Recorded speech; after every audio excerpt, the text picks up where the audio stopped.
Jy's 'n dokter, girl, 'n dokter. Ek's nie 'n dokter nie. Jy is een, jy het jare lank daarvoor studeer.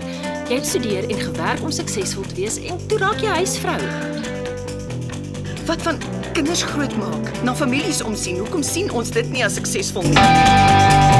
Sy het dringend behandeling nodig en kry 'n ambulans. Ek sê chirurg, dis seker ander verlaag sê ek sal moet ingryp. Het ons die sekere goed te vroeg laat vaar nie. Wat so goed. Ons aandag van mekaar. Doen jy dit aspas? Wat nou? Jy weet baie goed ek sê kyk hoe raai maar vir jy dra. My kop. Mevrou? As jy die dood in die oë staar, is dit asof jou hele lewe soos 'n rolprent voor jou flits. Ek sal eerder begin lewe as wat ek terugkeer na my normale lewe toe.